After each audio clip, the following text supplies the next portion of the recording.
ओम ज्ञानतिमिरान्धस्य ज्ञानाञ्जनशलाकया चक्षुरुन्मीलितं येन तस्मै श्रीगुरवे नमः। श्रीचैतन्यमनोभीष्टं स्थापितं येन भूतले स्वयं रूप कदा मह्यं ददाति स्वपदान्तिकं। वन्देऽहं श्रीगुरू श्रीयुतापदकमलं श्रीगुरुं वैष्णवांश श्रीरूपं साग्रजातं सगण रघुनाथान्वितं तं सजीवं साद्वैतं सावधूतं परिजनसहितं कृष्णचैतन्यदेवं श्रीराधाकृष्णपादान् सगण ललिता श्रीविशाखान्वितांश्च नमामि विष्णुपादाय कृष्णपृष्ठाय भूतले श्रीमते भक्ति वेदांत स्वामी नामिने। नमस्ते सारस्वती देवे गौरवाणी प्रचारिणे निर्विशेष शून्यवादी पाश्चात्य देशितारिणे। नमो महावदन्याय कृष्ण प्रेम पदायते कृष्णाय कृष्ण चैतन्य नामिने गौरतुषे नमः। हे कृष्ण करुणा सिंधु दीनबंधु जगतपते गोपेश गोपिका कांत राधा कांत नमस्ते। तप्त कांचन गौरांगी राधे वृंदावनेश्वरी वृषभानुसुते देवी प्रणमामि हरिप्रिये। वाञ्छाकल्पतरुर्भ्यश्च च कृपा सिन्धुभ्यः च पतितानां पावनेभ्यो वैष्णवेभ्यो नमो नमः। जय श्री कृष्ण चैतन्य प्रभु नित्यानंद श्री अद्वैत गदाधर शिवासदि गौर भक्तवृंद। हरे कृष्ण कृष्ण कृष्ण हरे हरे, हरे राम राम राम हरे हरे। हरे कृष्ण। तो मैं आप सभी को इस गुरुवार की जो रात्रि भगवद गीता कक्षा है उसमें आप सब लोगों का स्वागत करता हूँ। मुझे सदाचारमय प्रभु और आनंदमय प्रभु आज्ञा दिए कि आपको आज का भगवद गीता का क्लास लेने के लिए बोले। तो मुझे जैसा बताया गया था कि यहाँ पे अध्याय 9 श्लोक क्रमांक 16 से चालू करना है। ये सही है? अभी श्लोक क्रमांक 16 से ही स्टार्ट करना है। यस प्रभु जी। ओके ओके ठीक है।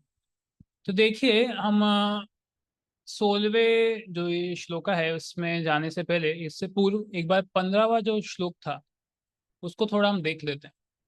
तो बेसिकली ये अध्याय भक्ति योग के ऊपर पूरा निर्धारित है।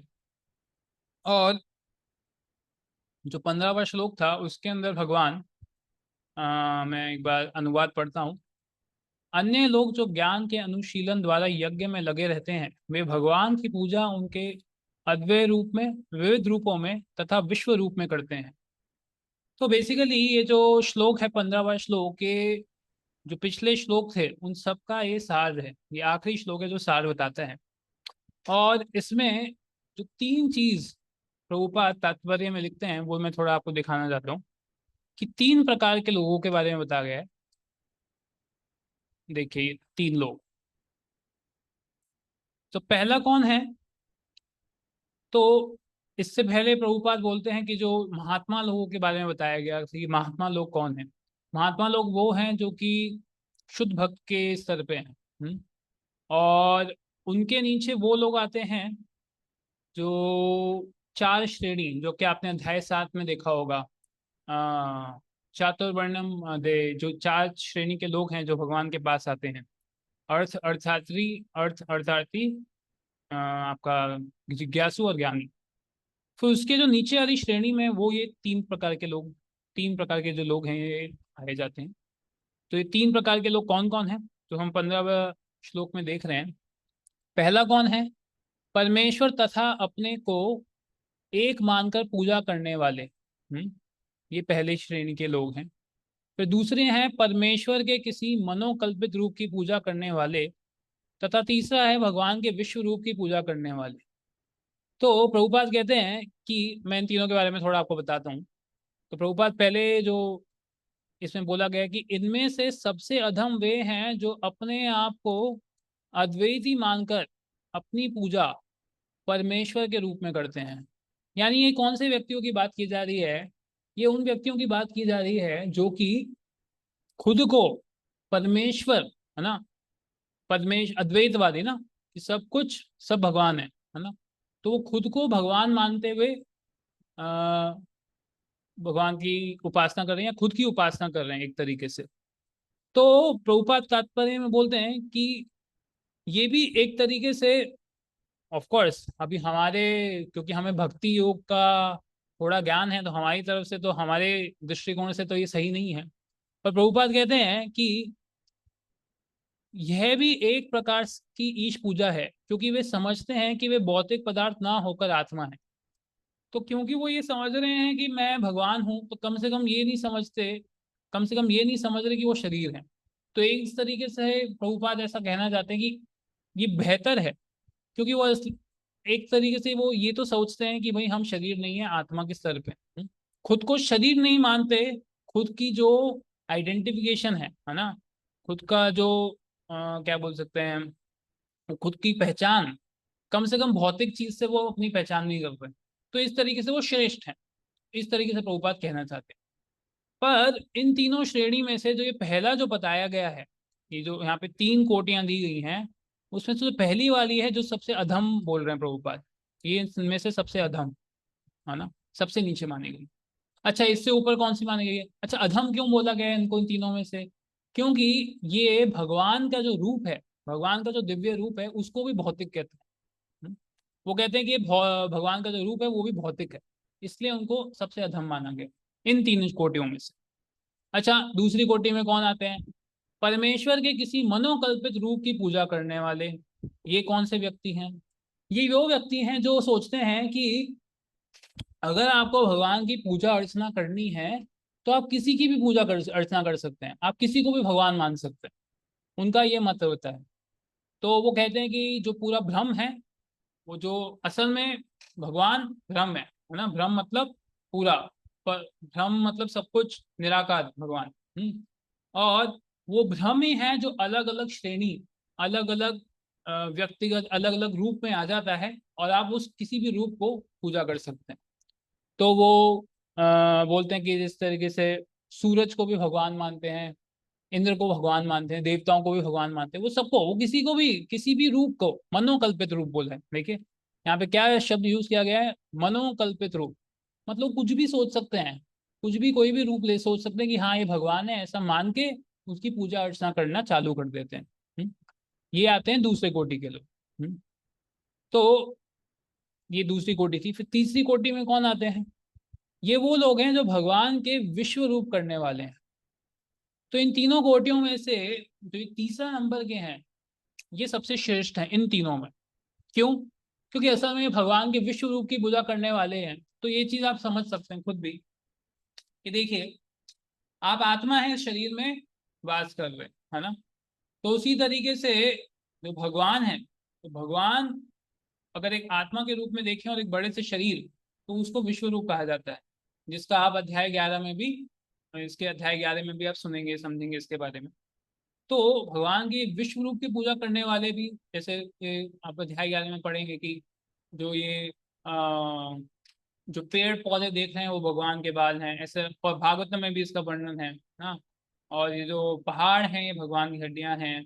और फिर ऊपर सत्य लोक, ऐसे करके पैर जो है विष्णु के, वो पाताल लोक, तो इस तरीके से पूरे 14 लोकों का वर्णन है।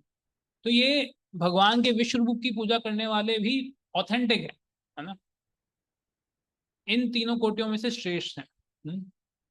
अच्छा, तो अब ये तो आपको मैंने 15वें जो श्लोक था उसका मैंने आपको एक तरीके से समरी बता दिया। अब जो चालू होने वाला है, तो ये जो अध्याय 9 का जो श्लोक क्रमांक 16 है, तो 16 से 19 श्लोक जो हम पढ़ने वाले हैं, वो विश्व रूप, है ना, विश्व रूप की जो अलग अलग गुण हैं उसके बारे में बता रहे हैं भगवान, है ना। तो हम इसके बारे में चर्चा करते हैं। तो मैं श्लोक क्रमांक 16 बोलता हूँ। अहम कर्तुर अहम यज्ञ, स्वधाहम अहम अनुषदम, मंत्रोहम अहम एवाज्यम, अहम अग्निर अहम हुतम। तो अनुवाद क्या है?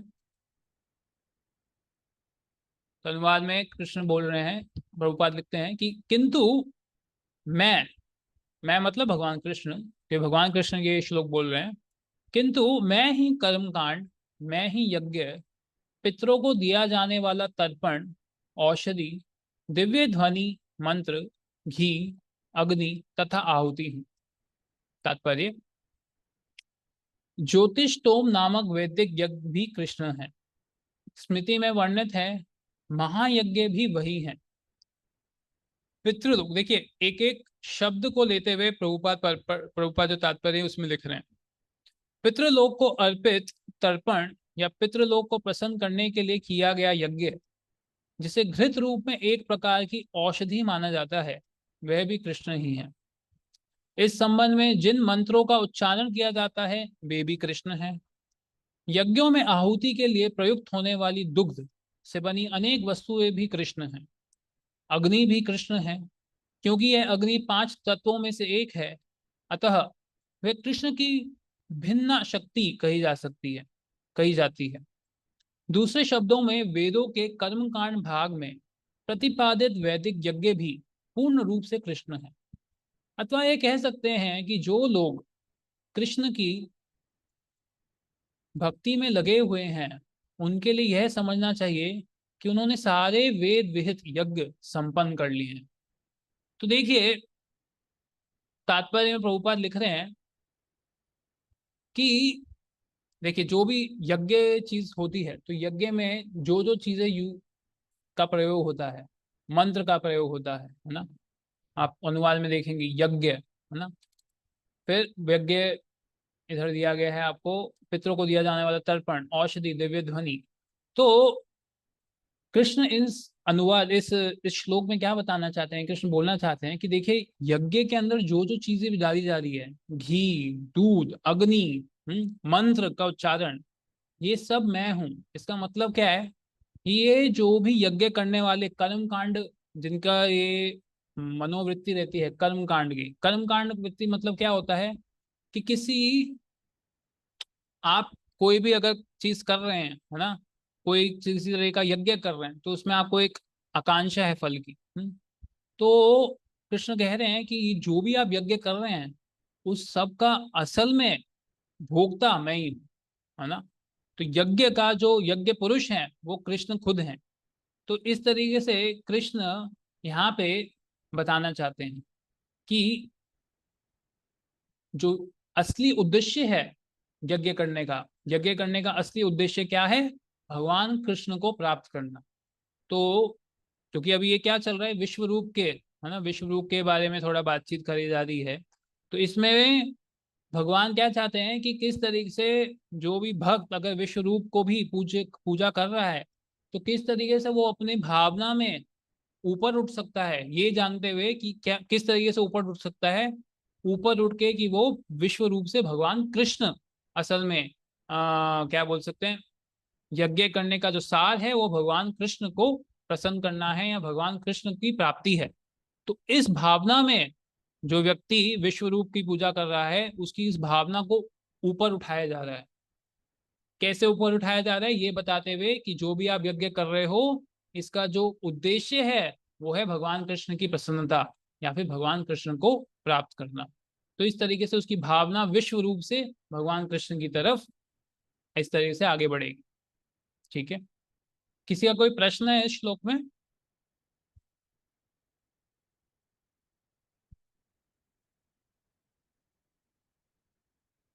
ठीक है, तो हम अगला श्लोक पे जाते हैं। तो कोई पढ़ना चाहेगा? हरे कृष्ण प्रभु जी। हाँ, सुमन माता जी। अ, 17 श्लोक का आप श्लोक पढ़ेंगे प्रभु जी? हाँ हाँ हाँ, पढ़िए माता जी, पढ़िए। 17वां श्लोक पढ़िए। पिताहमस्य जगतो माता धाता पितामहा वेदं पवित्रम् ओंकारम् इक्साम यजुरेव च। मैं इस ब्राह्मण का पिता, माता, आश्रय तथा पितामह हूँ। मैं ज्ञेय, जानने योग्य, बुद्धिकर्ता तथा ओंकार हूँ। मैं ऋग्वेद, सामवेद तथा यजुर्वेद भी हूँ। तात्पर्य श्रील प्रभुपाद की जय। सारे चराचर विराट जगत की अभिव्यक्ति कृष्ण की शक्ति के विभिन्न कार्यकलापों से होती है। इस भौतिक जगत में हम विभिन्न जीवों के साथ तरह तरह के संबंध स्थापित करते हैं, जो कृष्ण की शक्ति के अतिरिक्त अन्य कुछ नहीं है। प्रकृति की सृष्टि में उनमें से कुछ हमारे माता पिता उत्पन्न होते हैं, किंतु वे कृष्ण के अंश ही हैं। इस दृष्टि से ये जीव जो हमारे माता पिता आदि प्रतीत होते हैं, वे कृष्ण के अतिरिक्त कुछ नहीं है। इस श्लोक में आए धाता शब्द का अर्थ सृष्टा है, सृष्टा है। न केवल हमारे माता पिता कृष्ण के अंश रूप है, अपितु इनके सृष्टा दादा कृष्ण है। वास्तुतः कोई भी जीव कृष्ण का अंश होने के कारण कृष्ण है। अतः सारे वेदों के लक्ष्य कृष्ण ही है। हम वेदों से जो भी जानना चाहते हैं, वह कृष्ण को जानने की दिशा में होता है। जिस विषय से हमारी स्वाभाविक स्थिति शुद्ध होती है, वह श्री कृष्ण है। इसी प्रकार जो जीव वैदिक नियमों को जानने के लिए जिज्ञासु रहता है, वह भी श्री कृष्ण का अंश, अतः श्री कृष्ण भी है। समस्त वैदिक मंत्रों में ओम शब्द, जिसे प्रणव कहा जाता है, एक दिव्य ध्वनि कंपन है, और ये श्री कृष्ण भी है। चूंकि चारों वेदों ऋग्वेद, यजुर्वेद, सामवेद, अथर्ववेद के प्रणव या ओंकार प्रधान है, अतः इसे श्री कृष्ण समझना चाहिए। हरे कृष्ण। धन्यवाद माता जी। दंडवत तो प्रणाम। देखिए, इसके अंदर अब देखिए कृष्ण क्या बोल रहे हैं। तो वो कह रहे हैं कि मैं इस ब्रह्मांड का पिता, है ना, देखिए देखिए पिता अहम, है ना, पिता अहम की बोल रहे हैं। तो देखिए इस ब्रह्मांड में अगर कोई पूजा करता है किसकी, अगर इस हम अगर हम पूछें आप, अगर जैसे मैं आपसे प्रश्न पूछता हूँ कि इस ब्रह्मांड में सबसे ऊपर वाला व्यक्ति कौन है, तो आप क्या बोलेंगे? सबसे बड़ा जीव या सबसे पुराना जीव या सबसे पहला जीव कौन है इस ब्रह्मांड में? कोई बता सकते हैं? भगवान ही है प्रभु जी। जीव जीव की बात हो रही ब्रह्मा जी, ब्रह्मा जी। प्रभु जी, ब्रह्मा जी। है, ब्रह्मा जी। तो इस ब्रह्मांड का सबसे पहला जीव वो ब्रह्मा जी। तो भगवान कह रहे हैं कि ब्रह्मा जी भी मुझसे ही उत्पन्न हुए हैं, तो मैं ब्रह्मा जी का भी पिता हूं, है ना। फिर अब दूसरी चीज क्या बोली जा रही है कि माता, है ना। अब आप देख सकते हैं कि एक परिवार में जो प्यार मिलता है ना, वो माता से मिलता है। तो भगवान क्या कह रहे हैं कि वो जो प्यार मिल रहा है माता से, हाँ, और प्रभुपाद तात्पर्य में अलग अलग संघी, है ना, दादा दादी पिता माता सबका प्यार का बोल रहे हैं, लेकिन सबका स्रोत कहाँ से? सब जो भी प्यार महसूस कर रहे हैं हम, है ना, माता पिता से दादा दादी से, इस सबका स्रोत कौन है? भगवान श्री कृष्ण है ना। फिर कह रहे हैं कि माता धाता, है ना, धाता शब्द का क्या बताया गया है कि आश्रयदाता, है ना। तो हर किसी जीव का, पूरे ब्रह्मांड का जो आश्रय है वो भी भगवान ही है, क्योंकि हम देख सकते हैं किस तरीके से भगवान पूरे के पूरे इतने सारे ब्रह्मांड में इतने सारे ग्रह हैं उन सबको संभाल के रखा हो। हम्म।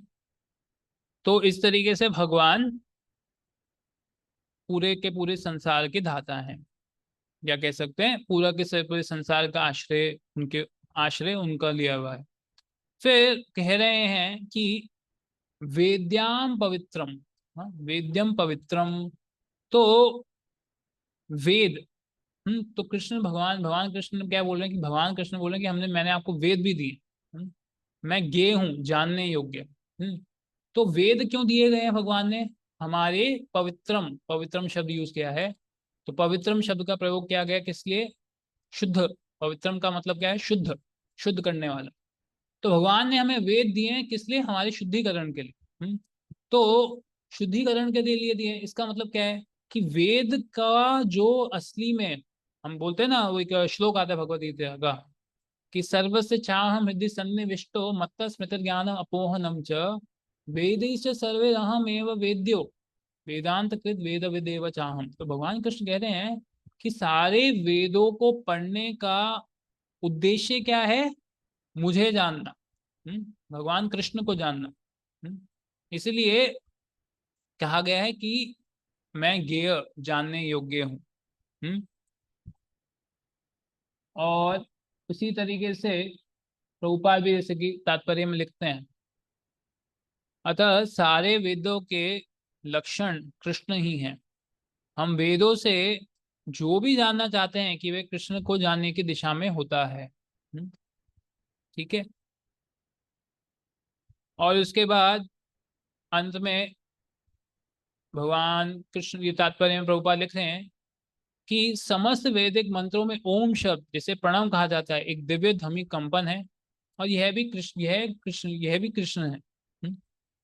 इसका मतलब क्या है कि जो व्यक्ति, जो भगवान का विराट रूप है, उसके ऊपर ध्यान करना चाहता है ओम शब्द का उच्चारण करते हुए, तो जो ओम शब्द है ये भी कृष्ण है। तो असल में हम ये देख सकते हैं किस तरीके से हर, जो भी अभी इसमें श्रृंखला में जो भी आप श्लोक देखने वाले हैं, इसमें भी हम देख सकते हैं किस तरीके से भगवान, जो व्यक्ति जिसकी आस्था विराट रूप में है, किस तरीके से भगवान चाहते हैं कि उसकी आस्था विराट रूप से प्रगति करते हुए भगवान श्री कृष्ण के अंदर उसकी आस्था परिवर्तित हो जाए। ठीक है। किसी का कोई प्रश्न है इस श्लोक में?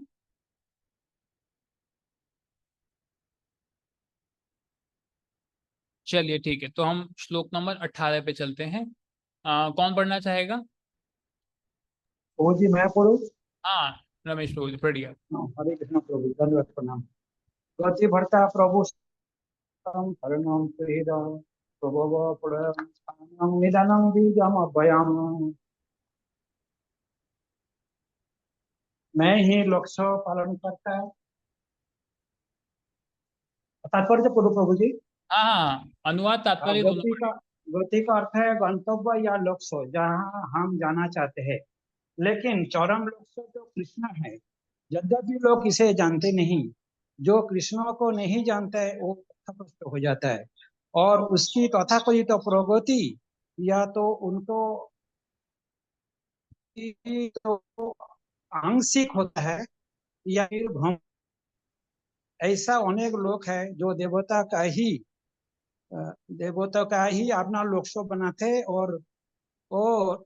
हैं, और तदनुसार कठिन नियमों का पालन करते हुए चंद्रलोक, सूर्यलोक, इंद्रलोक, महरलोक जैसा विभिन्न लोगों का प्राप्त होते हैं। किंतु ये सारे लोग कृष्ण का ही है, कृष्ण का ही सृष्टि का होने का कारण कृष्ण और नहीं भी है। ऐसे लोके लोके भी कृष्ण को शक्ति की अभिव्यक्ति को होने के कारण कृष्ण है, किंतु वस्तुतः ये कृष्ण का अनुभूति की दिशा में सोपान का कार्य करता है। कृष्ण का विभिन्न शक्तियों तक पहुंचने की अर्थ अप्रत्यक्ष अप्रत्यक्ष तो कृष्ण तक पहुंचना। अतः मनुष्य को चाहिए कि कृष्ण तक सीधे पहुंचे, क्योंकि इसमें समय तथा शक्ति की बचत होती है। उदाहरण अर्थ है, यदि किसी ऊंची इमारत को चोटी तक एलिवेटर यानी लिफ्ट के द्वारा पहुंचना है, एलिवेटर पहुंचने की सुविधा होती है, तो फिर एक भी सीढ़ी करके एक एक सीढ़ी करके ऊपर क्यों चढ़ा जाए? सब कुछ कृष्ण का शक्ति पर आश्रित है, और तो कृष्ण का शरण किसी वस्तु का अस्तित्व नहीं हो सकता है। कृष्ण परम शासक है, क्योंकि क्योंकि सब कुछ उन्हीं का है और उन्हीं की शक्ति पर आश्रित है। प्रत्येक जीव के हृदय में स्थित होने के कारण कृष्ण परम साक्षी है। हमारा घर है, देश या लोक जहाँ पर हम रह रहे हैं, सब कुछ कृष्ण का है। शरण के लिए कृष्ण परम गंतव्य है। अतः मनुष्य को चाहिए कि अपनी रक्षा या अपने कष्टों का विनाश के लिए कृष्ण का शरण ग्रहण करे। हम चाहे वहां भी शरण ले, हमें जहाँ हमें जानना चाहिए कि हमारा आश्रय कोई जीवित शक्ति होनी चाहिए, जीवित होनी शक्ति चाहिए। तो कृष्ण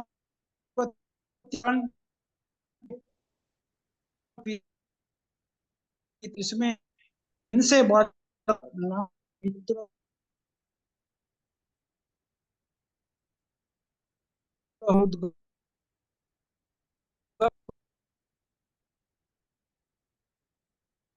कृष्ण सभी कारण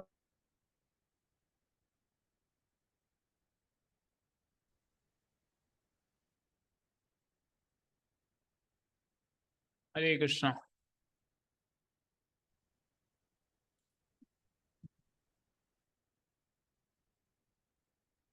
लग शायद प्रभु जी का इंटरनेट थोड़ा गड़बड़ हो गया, कोई बात नहीं। तो हाँ, हम, हाँ प्रभु जी, धन्यवाद प्रभु जी। तो हाँ, जरा इस हम तात्पर्य में देखें क्या बोल रहे हैं प्रभुपाद कि मैं ही लक्ष्य पालन करता स्वामी साक्षी धाम शरणस्थली तथा अत्यंत प्रिय मित्र हूँ। मैं सृष्टि तथा प्रलय सबका आधार आश्रय तथा अविनाशी बीज भी हूँ। तो जैसे कि प्रभुपाद तात्पर्य में लिख रहे हैं कि गति का अर्थ है ये मेरे को नहीं दिखा गंतव्य या लक्ष्य, है ना, जहाँ हम जाना चाहते हैं। ठीक है। तो कृष्ण क्या बोल रहे हैं कि किसी कोई भी आप पाथ उठाएं, है ना, कोई भी अगर आप पथ उठाएंगे तो असल में हर किसी पथ का जो गति है, अंत गति भगवान श्री कृष्ण ही है। पर लोग इस चीज को जानते नहीं है। और इस वजह से लोग इधर उधर पथभ्रष्ट हो जाते हैं। जैसे कि कई लोग हैं जो कि देवताओं की पूजा आदि करते हैं। तो देवताओं की पूजा आदि करने के बाद क्या करते हैं, वो ज्यादा से ज्यादा जो ऊपर के स्वर्गीय लोग हैं वहां पे चले जाते हैं।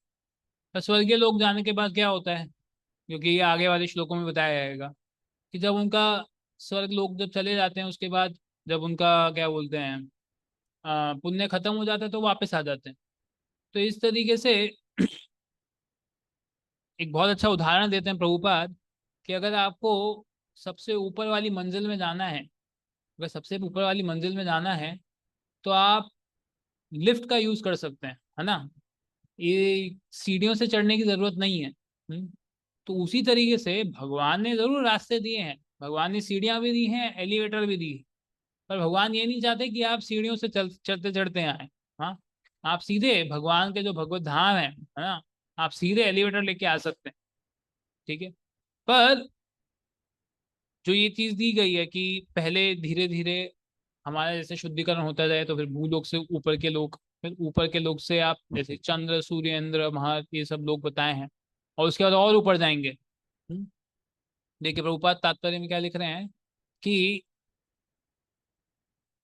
ऐसे अनेक लोग हैं जो देवताओं को ही अपना लक्ष्य बनाते हैं और तदनुसार कठोर नियमों का पालन करते हुए चंद्र सूर्य इंद्र महरलोक जैसे विभिन्न लोक को प्राप्त होते हैं। किंतु ये सारे लोग कृष्ण की ही सृष्टि होने के कारण कृष्ण हैं और नहीं भी हैं। इसका मतलब क्या है कि क्योंकि ये भगवान कृष्ण से उत्पन्न हुए हैं इसलिए उनको कृष्ण कहा गया है। क्योंकि अभी क्या बोले जा रहे हैं कि सबकी गति, असली में सबकी गति क्या है, कृष्ण है, पर वो कृष्ण नहीं भी है। ये चित्त भेदाभेद तत्व है कि जैसे कि हम बोलते हैं ना कि सूरज की किरण, अगर इस कमरे में मैं बोलूं कि सूरज की किरण आ रही है, अगर इस कमरे में सूरज की किरण आ रही है तो क्या मैं कह सकता हूँ सूरज उपस्थित है कमरे में? एक तरीके से बोल सकता हूँ कि हाँ सूरज की उपस्थिति है, क्यों, क्योंकि उसकी किरण यहाँ पे। पर मैं ये नहीं कह सकता कि सूरज खुद उपस्थित है। अगर सूरज खुद इस कमरे में उपस्थित होगा तो सब जल के राख हो जाएगा। तो उसी तरीके से ये चीज कही गई कि क्योंकि भगवान की सृष्टि है तो भगवान की सृष्टि होने के नाते हर चीज में कृष्ण है। पर क्या बोल सकते हैं आप, व्यक्तिगत रूप में कृष्ण नहीं है। तो व्यक्तिगत रूप में कृष्ण गोलक धाम में निवास करते हैं। उसके बाद क्या कहा गया है इसमें कि मैं ही लक्ष्य पालन करता स्वामी साक्षी।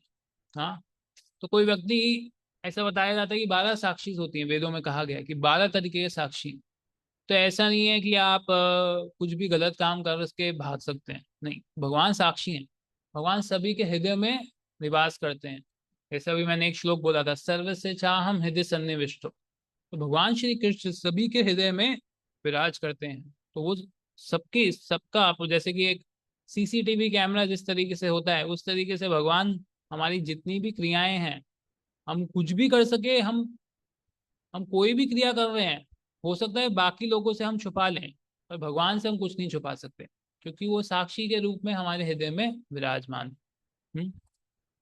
और इसी से भगवान श्री कृष्ण कह रहे हैं कि मैं सृष्टि तथा प्रलय सबका आधार आश्रय तथा अविनाशी बीज भी हूँ।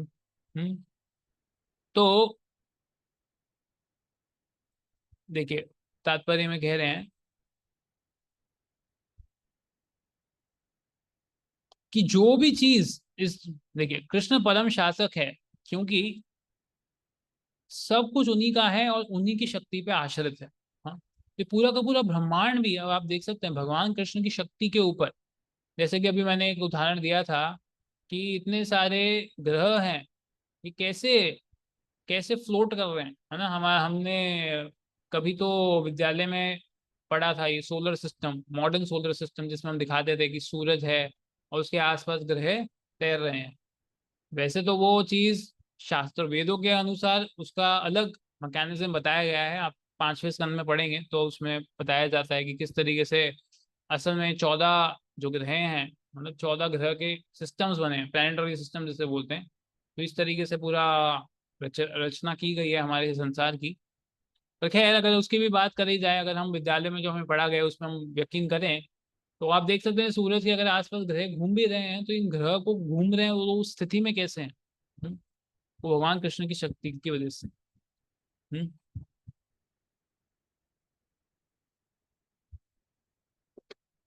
चलिए ठीक है, इसके बाद आगे बढ़ते हैं। किसी का कोई प्रश्न है इस तात्पर्य में, इस श्लोक में?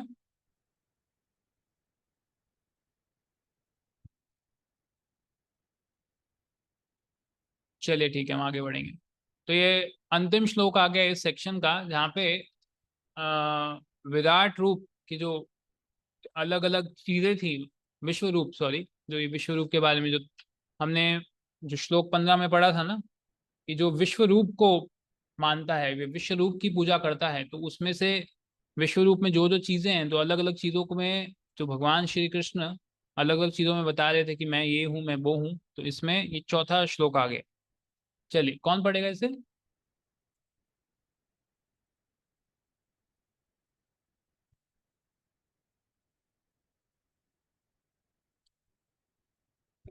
हाँ, कोई पढ़ना चाहेंगे?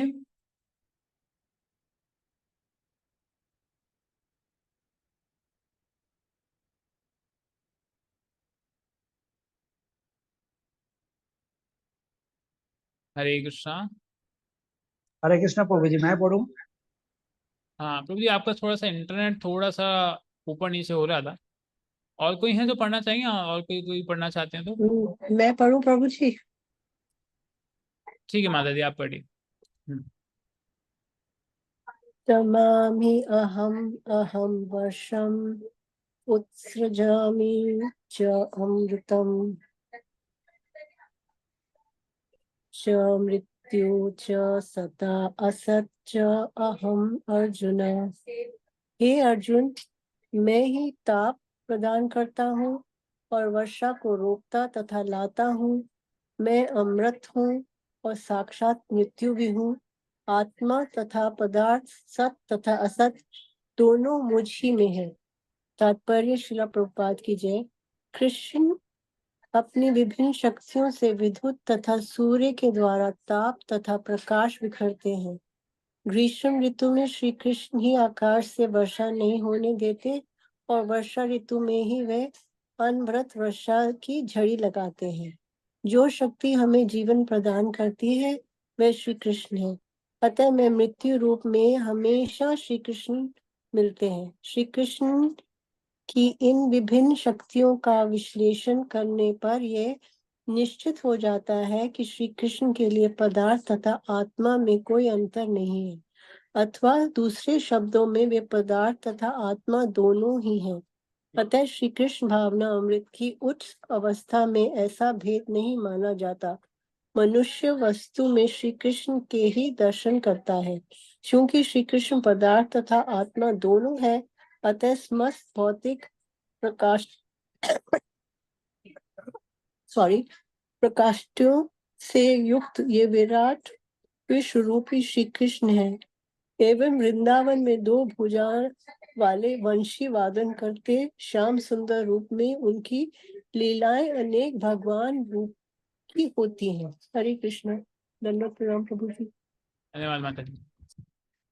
तो देखिए अभी इस श्लोक में भगवान कृष्ण कह रहे हैं कि अर्जुन, मैं ही ताप प्रदान करता हूँ और वर्षा को रोकता हूँ तथा लाता हूँ। तो इस चीज से हम देख सकते हैं ना कि किस तरीके से जितनी भी जो ऊर्जा है वो भी भगवान के ऊपर ही निर्भर करती है ना। ताप, वर्षा का आना, है ना, और वर्षा को रोकने वाला भी, तो ये सब भगवान के नियंत्रण में है। और फिर अगर इधर आप देखेंगे, इधर बोलते हैं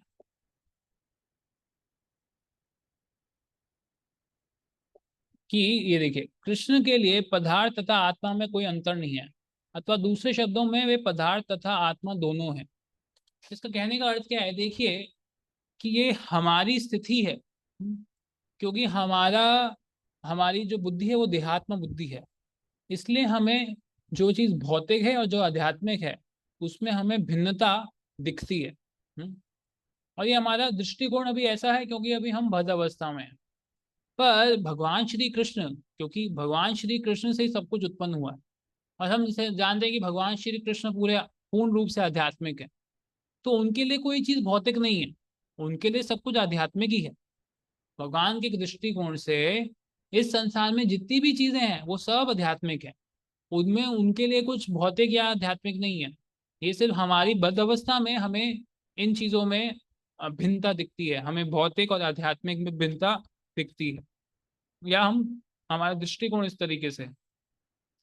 पर प्रभुपाद तात्पर्य में आगे भी ये भी लिख रहे हैं कि जो व्यक्ति, अतः देखिए, अतः कृष्ण भावना मार्ग की उच्च अवस्था में ऐसा भेद नहीं माना जाता, मनुष्य हर वस्तु में कृष्ण के ही दर्शन करता है।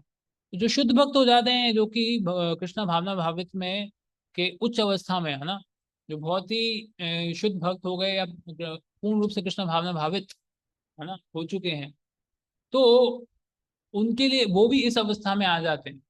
वो भी फिर इस तरीके से भिन्नता नहीं देखते कि भौतिक क्या है, आध्यात्मिक क्या है, क्योंकि वो हर चीज में भगवान कृष्ण को देख पाते हैं। क्योंकि जिस तरीके से लिखा गया है यहाँ पे कि कृष्ण के लिए पदार्थ तथा आत्मा में कोई अंतर नहीं है, अथवा दूसरे शब्दों में वे पदार्थ तथा आत्मा दोनों हैं।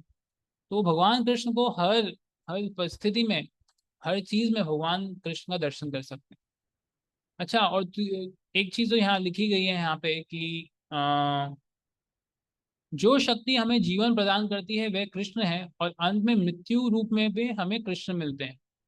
तो आप देख सकते हैं कि इस तरीके से इसका मतलब क्या है कि जिस तरीके से हम जीवन जी रहे हैं, तो हमें जो जीवन प्रदान करने वाली शक्ति है वो भी भगवान कृष्ण से ही आ रही है, और अंत में मृत्यु रूप में भी हमें कृष्ण मिलते हैं। पर अगर आप भक्तों के जीवन में देखेंगे तो एक उदाहरण देता हूं मैं। जैसे कि एक बिल्ली होती है ना, तो बिल्ली का अगर आप मुंह देखेंगे तो बिल्ली अपने मुंह से, है ना, अपने बच्चा, जो उसका बच्चा होती है, छोटी बिल्ली जो होती है, अपने बच्चों को भी अपने मुंह से उठाती है, और उसी मुंह से जो चूहा है उसको भी उसी मुंह से उठाती है। पर आप देखेंगे कि जो बिल्ली का बच्चा है वो जब अपनी माँ के मुंह में होता है तो वो बिल्कुल आ, किसी भी प्रकार का उसको डर नहीं रहता, है ना, क्योंकि वो पूरा भय से रहित रहता है। पर वही मुंह जो चूहा है उसके लिए बहुत भय, मृत्यु का क्या बोलते हैं, मृत्यु का काम कर रहा है। तो इसी तरीके से जो भक्त हैं, भक्तों का बिल्ली के बच्चे से तुलना की गई है, और जो असुर व्यक्ति हैं उनका उस चूहे से तुलना की गई। तो जिस तरीके से भगवान क्या करते हैं, भगवान जो भक्त होते हैं उनको जब मृत्यु का समय आता है तो भगवान उनको अपने धाम ले जाते हैं, अपने धाम ले जाते हैं, और जो उनकी अलग अलग लीला है उसमें उन भक्तों का आगमन हो जाता है। पर जो असुर व्यक्ति होते हैं, असुर व्यक्ति का क्या होता है, वो भगवान उनके लिए भी मृत्यु रूप में कैसे आते हैं, उनको बार बार जन्म, फिर मृत्यु, जन्म मृत्यु, जन्म मृत्यु, इसका जो ये साइकिल है, या इसका जो ये श्रृंखला में चलते रहता है, जन्म मृत्यु जन्म मृत्यु, तो इसी चक्कर में उन असुरों को डाल देते हैं। तो ये चीज हम देख सकते हैं। चलिए, तो अभी ये हमने 16 से 19 हमने पढ़ लिया। अब भगवान जो 20 और 21, तो अभी तक क्या हुआ, तो अभी तक जो हमने 15वें श्लोक में देखे था कि 3 कोटियों के बारे में बात की गई थी, है ना। कौन कौन सी 3 कोटि थी, पहली जो स्वयं को पूजा करते हैं भगवान मानते हुए। दूसरा, जो अपने ही मनोरूप से कोई भी भगवान का रूप मान के उनकी उपासना करते हैं। और तीसरा, जो विश्व रूप की उपासना करते हैं। उन तीनों में से विश्व रूप सबसे श्रेष्ठ थे, तो उनके बारे में, उनके जो गुण हैं उनके बारे में हमने अभी चर्चा की थी। अब भगवान जो 20वां श्लोक है, इसके आगे से भगवान बोलने वाले हैं। 20 और 21वां जो श्लोक है उसमें जो इन, अच्छा, ये जो पहले के जो तीन हमने जो कोटियां बोली थी उससे व्यक्ति मुक्त हो सकता है। पर जो 20 और 21 में बताया गया है कि वो हैं जो कि जो भौतिक कर्म है, इसकी जो पद्धति है उसका अनुसरण करते हैं, तो उनको वो मुक्त नहीं हो पाते। वो इसी संसार में, है ना, इसी संसार में वो अटके रहते हैं। तो उसके ऊपर ये अगले दो श्लोक हैं। चलिए, तो कौन पढ़ना चाहेगा 20वां श्लोक?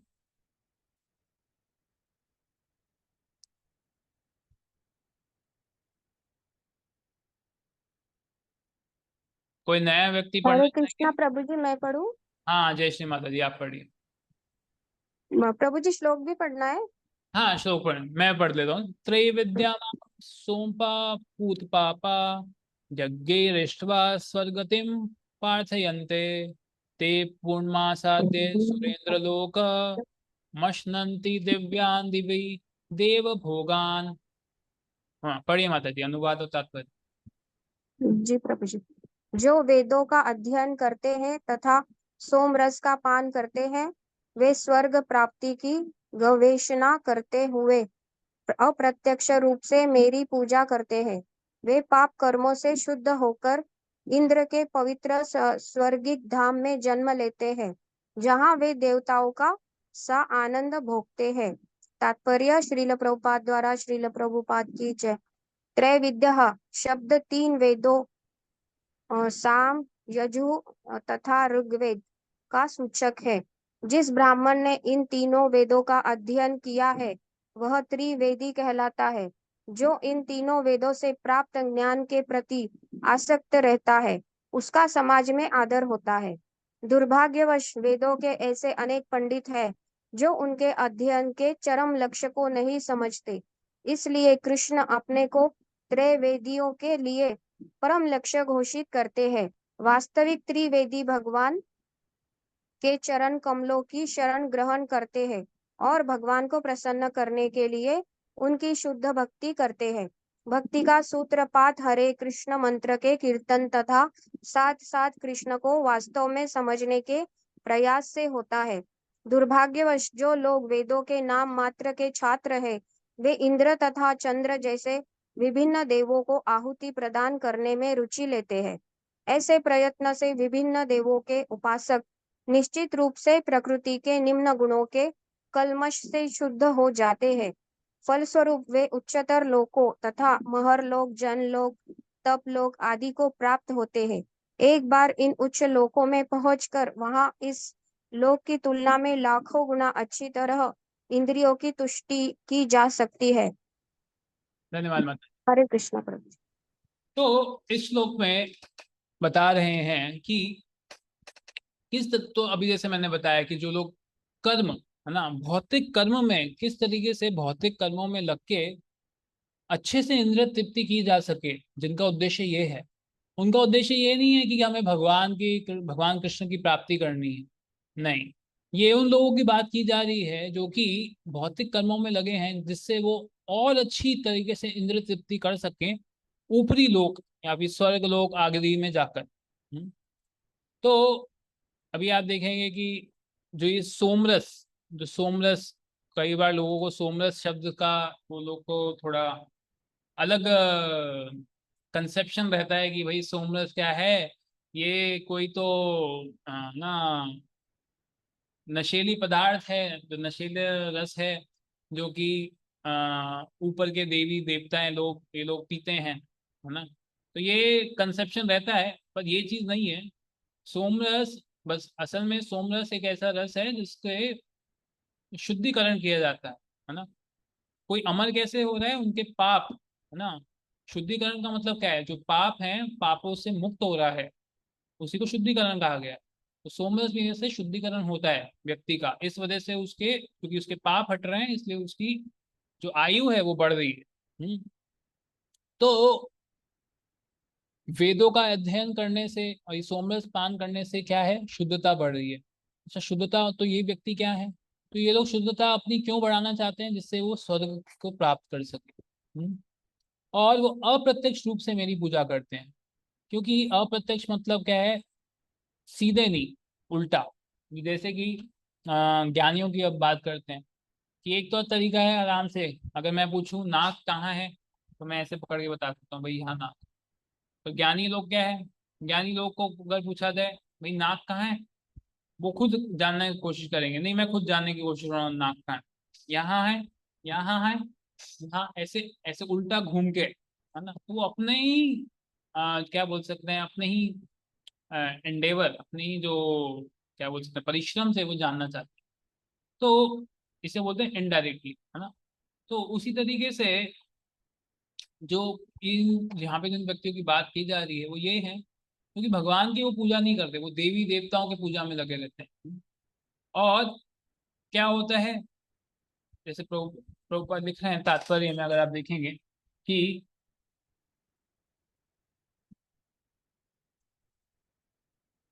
यहाँ पे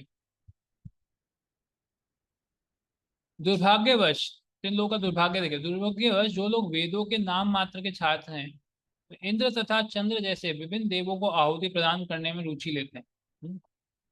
ऐसे प्रयत्न से विभिन्न देवों के उपासक निश्चित रूप से प्रकृति के निम्न गुणों के कल्मश से शुद्ध हो जाते हैं। अच्छा, इन लोग ये देवी देवताओं की पूजा कर रहे हैं, क्योंकि देवी देवता, अभी देवी देवताओं का, देवी देवता कौन है, उनका स्तर क्या है, वो भगवान के द्वारा नियुक्त लोग हैं, नियुक्त जीव हैं, जो कि इस ब्रह्मांड के अलग अलग, समझ सकते हैं, डिपार्टमेंट या कार्यालय, कार्य क्या बोलते हैं कार्यालय, उसको संभाल रहे हैं। जैसे कि अभी आप देखेंगे गवर्नमेंट है, तो प्राइम मिनिस्टर होता है ना। अभी हालांकि हालांकि अभी नहीं, अभी इलेक्शंस हुए थे, तो हमारी जो हमारी क्या बोलते हैं अभी सरकार बनी है, तो सरकार बनती है तो प्राइम मिनिस्टर तो सबसे ऊपर वाली पोजीशन में बैठे, पर उसके साथ साथ प्राइम मिनिस्टर सरकार में भी अलग अलग डिपार्टमेंट रहते हैं, वाटर डिपार्टमेंट, ये department, irrigation department, education department, है ना, एनर्जी डिपार्टमेंट।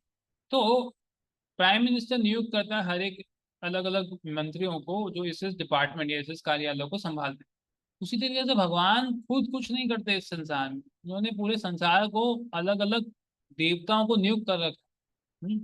तो क्योंकि उन्होंने, क्योंकि वो भी, हम मंत्रियों इसी भी इस समाज, इसी संसार में देखेंगे तो ये मंत्रियों का जो स्तर है या उनका जो पद है वो काफी ऊपर है, और वो हमारे लिए आदर योग्य है उनका पद। उसी तरीके से जो देवता हैं, देवता भी हमारे लिए आदर करने योग्य हैं। पर जो लोग सोचते हैं कि ये देवता ही, है ना, उनका जो उद्देश्य क्या है, इन देवताओं को प्रसन्न करें और उन्हीं लोक में जाएं और वहां जाके और अधिक इंद्र तृप्ति करें, तो ये दुर्भाग्य है उनका। क्योंकि वो ये नहीं समझ रहे कि असल में वो देवताओं को भी जो मिल रहा है वो भगवान कृष्ण से ही मिल रहा है। और देवता को कैसा है कि अगर समझिए आपकी कुछ इच्छा है ना, कुछ भोग करने की इच्छा है, जैसे मैं आपको एग्जांपल देता हूँ, उदाहरण देता हूँ कि समझिए एक छोटा बच्चा है ना, वो छोटा बच्चा बोलता है एक कोई तो बड़े कोई उससे बड़ा व्यक्ति है, बड़ा बच्चा है, किसी के पास जाता है, बोलता है कि मुझे ना ये मिठाई खानी है, मुझे पैसे दे दो, है ना। तो वो व्यक्ति क्या बोलता है, अरे वाह छोटा बच्चा है, उसको मिठाई खाना है, चलो पैसे दे दिए। और वो बच्चा जाता है, वो स्कूल के पास सामने एक ऐसी मिठाई की दुकान है जहाँ पे क्या है, बहुत ज्यादा चींटियां हैं, मक्खी आ रही हैं, वो उसको, उस मिठाई को खा लेता है और फिर बीमार पड़ जाता है। और भाई वो अपनी माँ से पूछता है, माँ मेरे को पैसे दे दो, मुझे कुछ मिठाई खानी है। तो माँ बोलती है, अच्छा देखो मिठाई खानी है, ठीक है मैं पैसे दे रही हूँ, पर मैं तेरे को क्या करना है, मैं बता रही हूँ, जो दुकान मैं बोल रही हूँ वहीं पे जाके खाना है, वहां पे अच्छी मिठाई मिलती है, उधर ही जाके खाना है। इस तरीके से।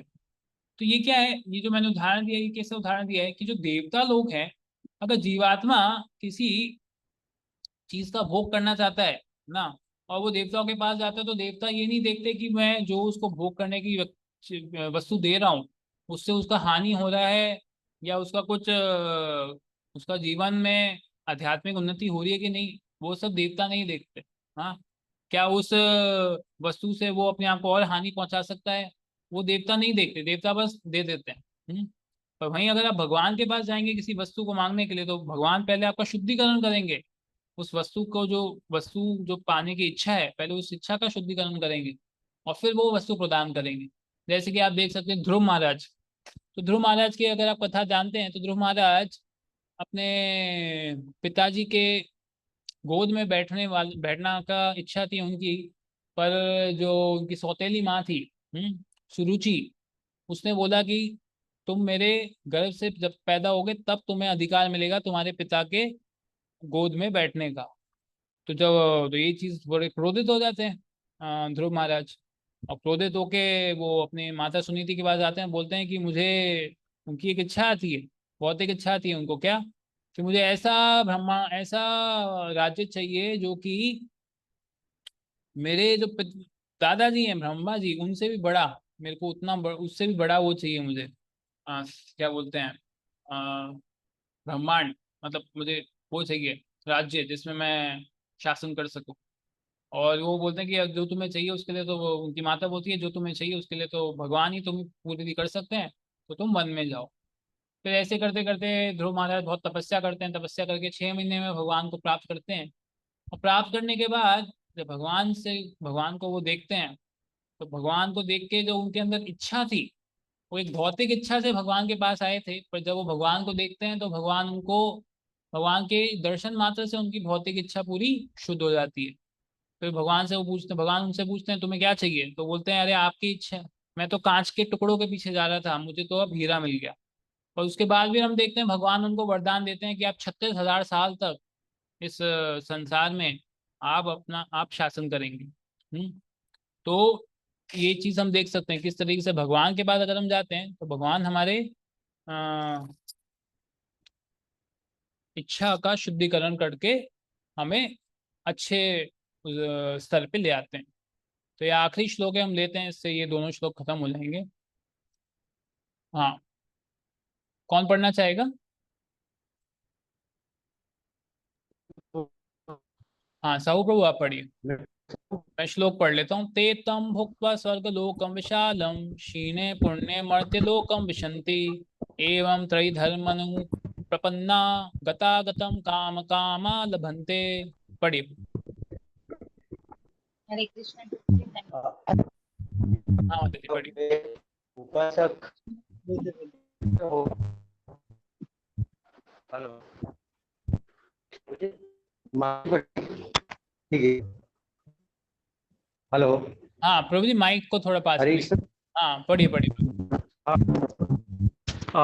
इस प्रकार के उपासक विस्तृत संगीत इंद्रियों को भोग लेते हैं और उनके पुण्य कर्मों के फल क्षीण हो जाते हैं, तो वे मृत्युलोक में पुनः लौट आते हैं।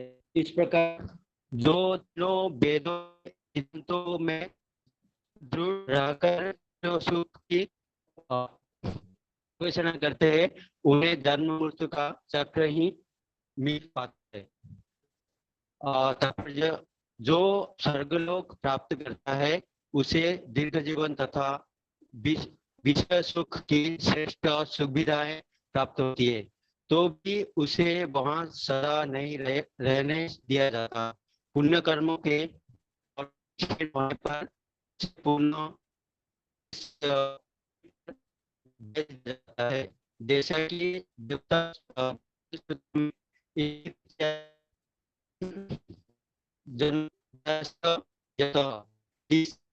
जिसने पुण्य ज्ञान प्राप्त किया, जो तो समझ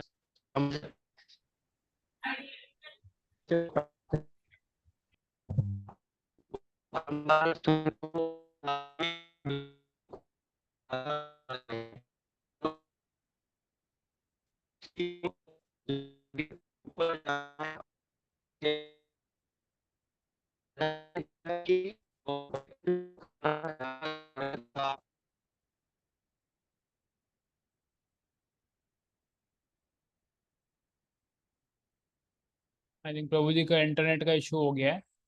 मानो वह किसी चक्र पे स्थित हो जो कभी ऊपर जाता है और कभी नीचे आता है। सारांश यह है कि वह वैकुंठ लोक न जाकर स्वर्ग तथा मृत्यु लोक के बीच जन्म मृत्यु चक्र में घूमता रहता है। अच्छा तो यह होगा कि सच्चिदानंद में जीवन भोगने के लिए वैकुंठ लोक की प्राप्ति की जाए, क्योंकि वहां से इस दुख में संसार में लौटना नहीं जाता। तो जो ये जैसे हम पढ़ रहे थे कि जो भौतिक कर्म में लगे रहते हैं, तो वो इतना देवताओं की पूजा करके देवताओं के लोग तो पहुंच जाते हैं, पर वहां पे भी क्या है, जैसे ही उनका पुण्य खत्म हो जाता है तो वो वापस यहाँ आ जाते हैं इस पृथ्वी लोक पे, और इस तरीके से जन्म मृत्यु के चक्कर में लगे रहते हैं। जिस तरीके से समझिए, अगर आपको अमेरिका जैसे देश जाना है, तो समझिए आपको अमेरिका देश जाना है तो उसके लिए वीजा चाहिए। तो अगर आपको वीजा मिल गया, आप अमेरिका देश चले भी गए, पर जैसे ही वीजा खत्म हो जाएगा तो फिर आपको वापस इस भारत देश पे आना पड़ेगा। उसी तरीके से जब जिन लोगों का पुण्य लेके जो पुण्य कमाते हैं इस संसार में, वो पुण्य कमाने के बाद वो स्वर्ग लोग चले भी जाते हैं, तो वो हमेशा शाश्वत काल के लिए स्वर्ग लोक में नहीं रह सकते। वो वापस, क्योंकि स्वर्ग लोक भी भौतिक जगह है, वहां पे उनका पुण्य खत्म हो जाता है और वो पुण्य क्षीण होने के बाद वो वापस इस भौतिक संसार में आ जाते हैं। तो इसलिए देवताओं का पूजा करने से कुछ भी हमें क्या बोल सकते हैं, हमारे लिए कुछ मूल्यवान चीज नहीं है, कुछ हमें लाभ नहीं है। हाँ, इसलिए प्रभुपाद तात्पर्य के अंत में यही कह रहे हैं। तो सारांश ये है कि हमें वैकुंठ लोक जाने की, है ना, भक्ति करके वैकुंठ लोक जाने की चेष्टा रखनी चाहिए, ना कि देवी देवताओं का पूजन करना चाहिए। तो एक बार वैकुंठ लोक चले गए तो फिर भगवान आपको वापस आपको इस जन्म मृत्यु का जो ये संसार है वापस यहाँ नहीं आना पड़े। तो हम यहाँ पे विराम देते हैं। आप सब लोग का धन्यवाद, आप सब लोग अपना समय निकाले। श्रील प्रभुपाद की जय। हरे हरे कृष्णा, दंडवत प्रणाम प्रभु जी। हरे कृष्ण, दंडवत प्रणाम। हरे कृष्णा प्रभु जी। हरे कृष्ण। हरे कृष्णा प्रभु जी, दंडवत प्रणाम स्वीकार कर। हाँ, श्री हरि प्रभु जी का एक प्रश्न है कि प्रभु जी मुझे सुनना अच्छा लगता है, कथा अच्छा लगता है, उनकी प्रतिमा देखनी अच्छी लगती है, लेकिन मेरी सेवा नहीं हो पाती है। क्या कृष्ण नहीं चाहते उनकी सेवा करूं? प्लीज प्रभु जी बताइए। देखिए प्रभु जी, ये जो चीजें आप बोल रहे हैं, भगवान का श्रवण करना अच्छा लगता है, आपको कथा सुनना अच्छा लगता है, तो बहुत अच्छी बात है ना। और भगवान के आप दर्शन भी लेना चाहते हैं, तो सेवा, देखिए, तो ये भी सेवा ही है। हम भगवान का श्रवण करते हैं, वो भी सेवा है। हाँ, भगवान का कथा अच्छा लगता है तो अच्छी बात है, कथा में रुचि होना बहुत अच्छी बात है। अच्छा है कि आपको भौतिक चीजों में सुनने की रुचि नहीं है, तो ये बहुत अच्छी चीज है। और भगवान के विग्रहों का देखना, उनका दर्शन करना, ये भी सेवा का रूप है। प्रसाद खाना भी सेवा है। तो एक तरीके से श्रवण करना सबसे उच्च सेवा है। लेकिन 9 प्रकार के, प्रहलाद महाराज बोलते हैं 9 प्रकार के अंग होते हैं भक्ति करने से। तो भक्ति करने के 9 प्रकार के अंग हैं, श्रवणम कीर्तनम विष्णु स्मरणम। तो सबसे पहला उसमें श्रवणम ही आता है। तो जो सबसे पहला सेवा है वो श्रवण सेवा है, कि जब श्रवण सेवा हम करते हैं तभी हमें रुचि उत्पन्न होती है भगवान के लिए। और फिर धीरे धीरे जब हमारी रुचि बढ़ जाती है तो फिर हम भगवान का, आप कह सकते हैं कि और किसी अंग से भी आप भगवान की सेवा कर सकते हैं। क्योंकि हमारे शास्त्रों में तो उदाहरण है कि जो सिर्फ श्रवण करके बता सकते हैं, जो सिर्फ श्रवण करते हुए उनका उद्धार हो गया पूरा।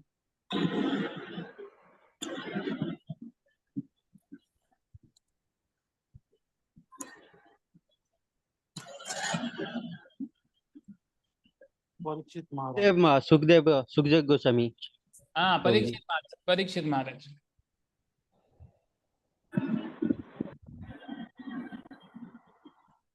ऐसा मत समझिए माता जी कि उनके लायक नहीं है आप चेष्टा कीजिए, भगवान से चेष्टा कीजिए सेवा करने का, और आप प्रार्थना कीजिए। और जो ये आपके अंदर जो श्रवण करने का जो रुचि है, इसको इसको बरकरार रखिए। धीरे धीरे श्रवण कर करके, भगवान का श्रवण करते करते धीरे धीरे दिन में हमारे शुद्धिकरण हो जाएगा। कृष्ण प्रभु जी, दंडवत प्रणाम। हाँ धन्यवाद, धन्यवाद। प्रभु जी, एक क्वेश्चन था छोटा सा, हाँ, आप पूछ सकते हो? प्रभु जी, अपना जो भक्ति में ये क्या होना चाहिए, प्रतिष्ठा शून्य होना चाहिए, और ये होना मीन्स दया, दया होना चाहिए और अपना दीन दीन खुद को दीन सोचना चाहिए हाँ और हम्म, और सहिष्णुता होना चाहिए। लेकिन अभी हम लोग का जो ये प्रतिष्ठा शून्य ये सब हमारे अंदर आ ही जाता है। क्यों ये सब कैसे शून्य हो पाएगा? और हमारा जो अभी क्या हम लोग को सेवा में ही लगे रहेंगे? ऐसा कुछ जो कांस्टेंट माइंड में जो आना चाहिए, ऐसा कैसे कर सकते हैं? प्रभु जी, जितना मेरा अनुभव है उसमें मैं कह सकता हूँ कि अभी क्या है, अभी हम भद अवस्था में है ना। तो ये हम्म। जो गुण है, हम्म। देखेंगे 26 गुण होते हैं एक भक्त के, जिसमें से सबसे जो मुख्य गुण है वो है कृष्ण का कृष्णा एक शरणम। तो जब हम भगवान कृष्ण का ही केवल शरण लेना लगेंगे हर हम्म। परिस्थिति में, तो बाकी के ये जो 25 गुण हैं, जिसमें जो आप जो गुण बता रहे हैं वो 25 गुणों में, वो धीरे धीरे हमारे जीवन में अपने आप उत्पन्न होने लग जाएंगे। क्योंकि बाहर के लोगों में कहा गया है कि बाहर के लोगों में हो सकता है कि गुण दिख जाए आपको, पर उनमें ये गुण नहीं दिखेगा, वो भगवान कृष्ण का शरण नहीं लिया। तो फिर भागवत कहता है श्रम एव ही केवलम, कि इन गुणों का कुछ वो नहीं है वैल्यू। तो अभी अभी हम क्या कर सकते हैं फिर? अभी हम बद अवस्था में, तो हम क्या करें? तो आप सेवा करते रहिए, है ना, भगवान का श्रवण करते रहिए, है ना, हो सके ध्यान पूर्वक जप करने का कोशिश कीजिए, है ना, कितना हो सकता है। और एक क्वेश्चन प्रभु जी, और एक छोटा सा क्वेश्चन है जी प्रभु। प्रभु। कुछ करते करते कुछ बाद में उन लोग को कुछ अगर प्रतिष्ठा या कुछ ऐसे कुछ एनकरेजमेंट नहीं होता है, तो वो लोग धीरे धीरे पीछे उस धीरे धीरे धीरे धीरे वो वहां पे जाना ही बंद कर देते हैं। जहाँ पे जाते थे, जो वहां पे अगर सेवा करते सब कुछ करते, बाद में धीरे धीरे क्या करते हैं, उन लोगों को कुछ एनकरेज नहीं मिलता है, कुछ ऐसे ये नहीं मिलता है, तो वो लोग क्या करते हैं, धीरे धीरे वहां पे वो सत्संग या ये अनुष्ठान में जाना बंद कर देता है। वैसे क्यों? कैसे कांस्टेंट उसको जाने के लिए प्रेरणा मिलेगा? तो देखिए प्रभु जी, क्या है, हम लोग का जो सिचुएशन ऐसा है कि कई बार हम कुछ भी चीज करते हैं तो हम एक प्रश्न उससे पूछते हैं कि इससे मेरा क्या फायदा। तो ये हाँ। हम सबका, क्योंकि अभी हम भद अवस्था में, तो हमारा ये विचार रहता है इससे मुझे क्या फायदा। हाँ। तो देखिए, अगर हमें पता है कि जो अच्छी चीज क्या है, कि हम धीरे धीरे, इसी को बोलते हैं फल की अपेक्षा रखना, है ना। तो वही चीज है जो कि हमारे दिमाग में आती है कि हमें फल की आकांक्षा रहती है, तभी हम कोई कार्य में करते हैं। तो देखिए, हम्म। फल की आकांक्षा ना जरूरी है, पर हमें उससे आसक्त नहीं होना है। जैसे कि फॉर एग्जाम्पल आप प्रचार करने गए, है ना, तो या फिर हम्म। कोई सेवा करने गए, तो अगर चलिए यस। आपने कोई समझिए आपने मंदिर में जगह थी जहाँ पे झाड़ू मार दी, है ना, बहुत समय से गंदा था, आपने झाड़ू मार दी। अब देखिए, वास्तविक में हमारा भाव कैसा होना चाहिए कि भाई मैं भगवान की प्रसन्नता के लिए झाड़ू मारी, है ना। मेरे को ये नहीं देखना भाई 100 लोग आगे उसको देखें और मेरी प्रशंसा करें, है ना। तो हमारा भाव ये रहना चाहिए कि हम भगवान की प्रशंसा के लिए कर, तो भगवान की प्रशंसा, ये हमें भाव रखना चाहिए। हमें ये नहीं भाव रखना चाहिए कि और कोई देख रहा है कि नहीं। क्योंकि आप देखिए, आप कोई भी सेवा कीजिए, अगर कोई भक्त देखे या ना देखे, भगवान तो देख ही रहे हैं। जैसे आप किताब वितरण में जाते हैं, किताब वितरण में जाके अगर आपने 100 लोगों को, है ना, अगर आपने 100 लोगों को किताब दिखाई, मानिए 100 के 100 लोगों ने, किसी ने भी खरीदी नहीं आपसे किताब, पर भगवान आपका ये जरूर देख रहे हैं एंडेवर कि वाह, इसने 100 लोगों को दिखाया। तो भगवान वो चीज नोट कर रहे हैं। भगवान, क्योंकि हमारा जो एंडेवर हम डाल रहे हैं, हम जो प्रयास कर रहे हैं, भगवान उसको देखते हैं। भगवान ये नहीं देखते कि आप कौन से पद पे हैं। तो भगवान के लिए क्या है, ये सब चीजें बहुत छोटी सी चीज है। भगवान ये चीज नहीं देखते। आपको अपना भाव ऐसा बनाने का प्रयास करना चाहिए कि किस, सबसे पहले हमें भाव ऐसा बनाना चाहिए, हमारा जो भाव कि हम दास हैं। कोई हमें प्रभु जी बोले, अच्छा लगेगा, अच्छी बात है, बट हमें भाव आना चाहिए कि हाँ हम दास हैं, भगवान के दास।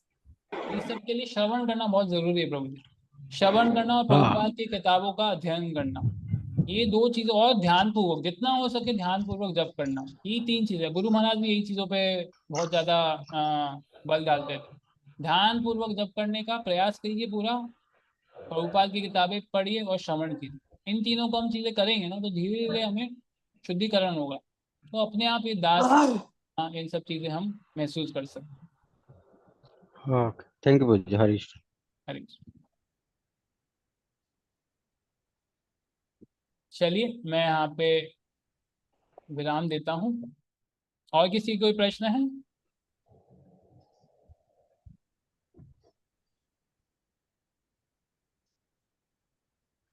अच्छा हाँ, सॉरी माता जी, माला करते हुए समय उबासी आती है बहुत, ऐसा क्यों होता है? देखिए माता जी, इसके कई कारण हो सकते हैं। एक कारण ये हो सकता है कि हमारा जो स्केड्यूल है ना, इसके कुछ, मैं आपको तीन कारण बता सकता हूँ। पहला कारण क्या हो सकता है कि शारीरिक स्तर पे, अगर आप जल्दी सोएंगे तो जल्दी उठेंगे, है ना। कई बार आप समझिए बहुत जल्दी उठ गए, माला करने का प्रयास कर रहे हैं, पर आपकी नींद नहीं हुई है तो नींद आएगी माला में, है ना। ये मैं बहुत एक बहुत शारीरिक स्तर पे बता रहा हूँ। या फिर समझिए आप रात को बहुत रात को आपने खाना खाया है, तो वो क्या है, फिर आप आराम कर दिए, फिर सुबह आप उठते हैं तो फिर वो डाइजेशन अगर सुबह चालू हो रहा है तो क्या होता है, जो भी ब्लड सर्कुलेशन होता है वो सारा का सारा स्टमक पे जाता है ना। तो फिर क्या होता है, यहाँ से स्टमक ब्लड सर्कुलेशन यहाँ चले जाता है, तो फिर यहाँ पे हमारा जो ब्लड रहना चाहिए दिमाग में, कंसंट्रेशन चाहिए माला में, वो नहीं आ पाता। और तीसरी चीज क्या है माता जी, जो कि बहुत ज्यादा, अगर ये दो चीजें आपकी परफेक्ट चल भी रही हैं शारीरिक स्तर पे, तो तीसरी चीज है माता जी, मतलब शारीरिक स्तर पे दूसरी चीज क्या है माता जी, हमें नाम में रुचि नहीं है ना। देखिए प्रसाद खाते हुए आपको कोई भी, गुरु महाराज भी कई बार प्रवचन में बोलते थे कि प्रसाद खाते हुए आप किसी को भी उबासी मारते हुए नहीं देखेंगे ना, या नींद आ जाएगी। कभी देखा है कि प्रसाद खाते हुए कोई सो गया? नहीं, क्योंकि प्रसाद खाने में सबकी रुचि रहती है। पर हमें क्योंकि हरिनाम में रुचि नहीं है, इसलिए हमें उबासी आती है, हम बोर हो जाते हैं। और सबसे इम्पोर्टेंट जो सबसे पहली चीज है वो है नाम अपराध। और अपराध बेसिकली, अगर हम किसी भक्त के प्रति या नाम के प्रति अपराध करते हैं तो हमें उसमें रुचि नहीं आती। तो जैसे गुरु महाराज भी कहते थे, मैं आपको ये चीज़ें बता रहा हूँ, मैं भी इन चीज़ों से स्ट्रगल कर रहा हूँ, पर कोशिश कर रहा हूँ। तो हमें कोशिश करते रहनी चाहिए, ज़्यादा से ज़्यादा अपना ध्यान पूर्वक जप करने के प्रयास करनी चाहिए, भक्तों के प्रति अपराध करने से बचना चाहिए। और तीसरी चीज़, अगर ये कुछ प्रैक्टिकल टिप्स हैं, आप अपना जल्दी सोइए, जल्दी उठिए, है ना। और भोजन कम से कम, भोजन आप कम से कम मतलब सही समय पे लेंगे, रेगुलेटेड लाइफस्टाइल जिएंगे, सत्वगुण में रहने का प्रयास कीजिए, तो हम इसी से बच सकते हैं। पर मैं कुछ लोगों से सुना है कि उबासी मीन्स की नेगेटिव एनर्जी बाहर निकलती है। माता जी मैंने तो ऐसा कुछ नहीं सुना। मैं जो आपसे शेयर कर रहा हूँ वो मैंने वरिष्ठ भक्तों से, गुरु महाराज से और प्रभुपाद की किताबों से जो सुना है वो बता सकता हूँ। ये चीज के बारे में मैं कमेंट नहीं कर सकता कि नेगेटिव एनर्जी बाहर निकल रही।